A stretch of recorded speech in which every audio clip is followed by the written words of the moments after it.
The Los Angeles Lakers aren't just winning anymore. With Luka Doncic taking over and LeBron James still defying time, this team is starting to look like the Western Conference nightmare nobody is ready to face. All that stuff.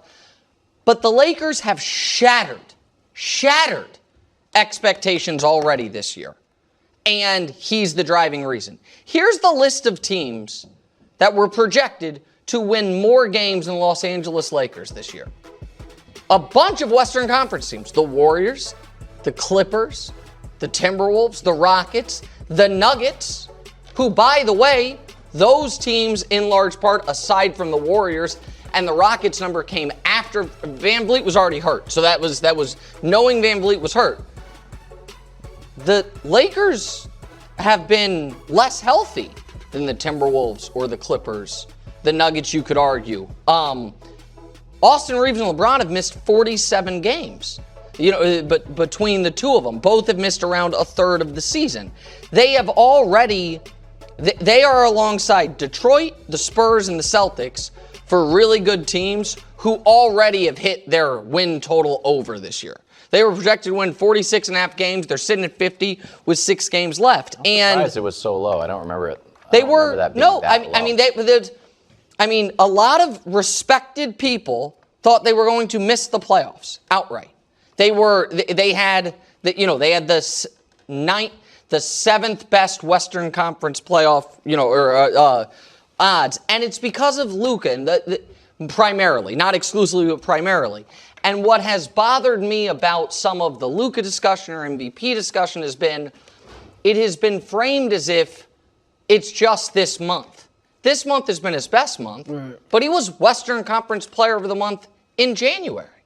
The Western Conference Player of the Month this year has gone Joker, then Shea, then Luka, then Wemby. And we'll see who's going to win it from March/April, but it would appear Luke is the front runner for it, I would imagine.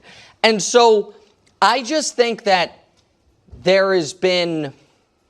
has been put in this box of great player, but, and none of the 3 other guys who I think are in the discussion for best player alive, do we focus on the but part of their game, but we do with him.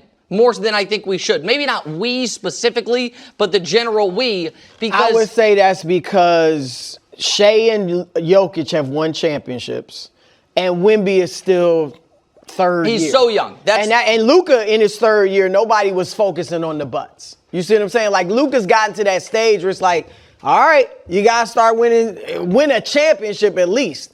And I'm not saying he can't. I'm just saying that is why people are starting to focus on the butts.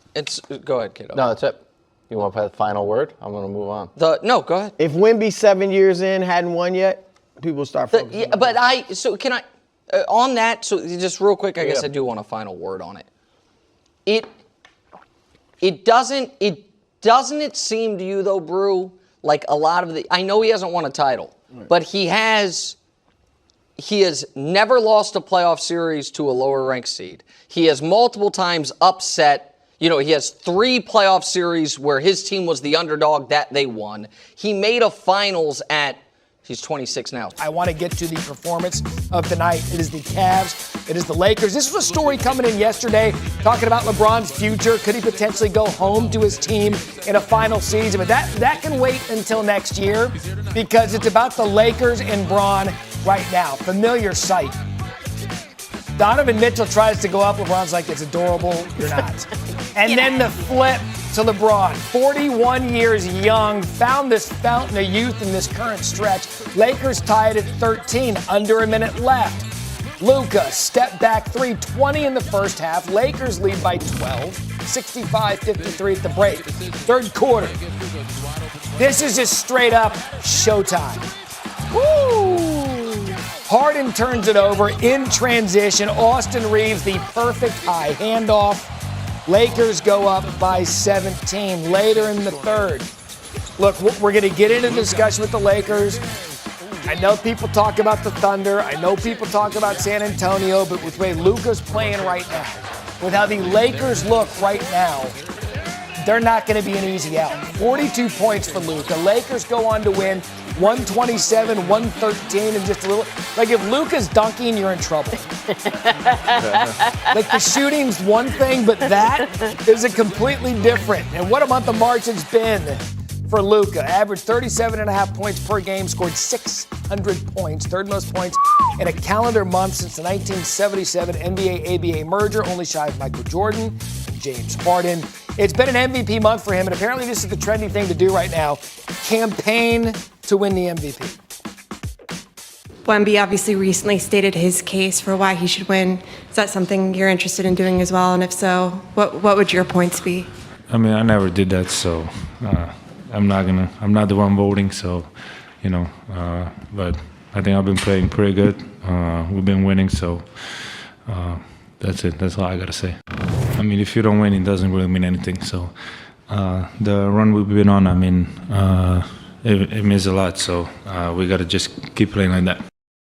He's talking about the run. It has been historic. They've won 4 straight, 13 of 14, and finished March with a 15-2 record. Last time they finished a month with 15 wins, March of 2000. That was Kobe and Shaq. They were leading LA to the first of 3 straight titles. We'll have much more on the NBA. Make a decision. You can't get Luka just wide open layup or dunk. Harden had it. There it goes to Reeves. Oh, look out! Look out, LeBron! Throw that baby down! I mean, really, that's incredible when you take a look at LeBron, the all-time record holder in games played, minutes played, points scored, and shots made. Yesterday, he added another to that incomparable resume. Kareem Abdul-Jabbar became the winningest player in NBA history. 1,229 wins and counting, including the postseason. Bring in our friends. Aman, I want to start with you. Luka and LeBron have been fantastic. Do they need to be at their best the entire time for the Lakers to do what they've been doing? I think they do. When we're talking about the playoffs, we're talking about guys getting ready for a certain rhythm and a certain approach that they can deal with the whole game. If you're a role player or a guy that's talked about as a swing guy during a season, you need to know that your stars are going to lead the charge the way that they lead the charge. Luka Doncic has been giving us a healthy diet of everything to expect in the postseason.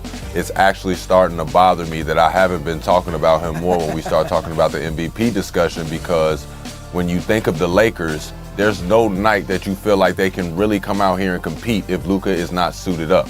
I think it's all of our bad for not sitting back and saying, wait a second now. J.J. Redick, head coach, Lakers, he deserves a lot of credit for this as well, Aman. Yeah, it's just because we're giving the Lakers a ceiling. I think just like what Vince was saying, we see a ceiling on them to, if you make it to the second round, by all means, that's a great season. But that's not to take away from what J.J. Redick's done, because he has figured it out. We did not see the Lakers becoming a 3rd seed, and that's a lot to do with Luka Doncic and the offensive explosion that he's shown us throughout the season. I'm starting to think 34-8-8 sounds good in the MVP conversation, because who thought they were going to be here? When you think of J.J. Redick figuring out that I can have a scorer in Luka Doncic, I can have AR-15 ready to go, and I can have LeBron James take a back seat. You have to be able to communicate that to these 3 players who all are looking to be the number 1 option on another team. To have that conversation, sit all of them down, and then get all those guys in the locker room to get behind it. J.J. Redick has done a lot, and we've given him credit, but J.J. Redick, let me put my hands together one more time for you, because I'm glad it ain't my job. Did he get in there? Look, Iman, I love Iman. 34-8-8 sounds great, but let's be honest. The MVP is a higher level of conversation between 2 players, and that's Big Slim and that's Shai Gilgeous-Alexander. He's going to be on the ballot, but let's slow down. Now to J.J. Redick, I think the 2 most important things in the NBA are to have a star player and a head coach, and for them 2 guys to be on the same page. The Lakers actually have that, and Luka is young enough, and J.J. Redick is young enough and still growing as a head coach. And he's done a remarkable job, I think, with mismatched personnel. They don't have rim protection. They don't have overwhelming athleticism, but this team has grown throughout the course of the year despite their roster deficiencies. And going back to what the franchise has to have, their future is bright. And we can talk about what they're going to do this season. I don't care what they're going to do this season. Who knows where LeBron is going to go after this season. But I think the Lakers are well positioned for their future in such a way that we haven't been able to say since Kobe Bryant and Phil Jackson were the franchise headliners.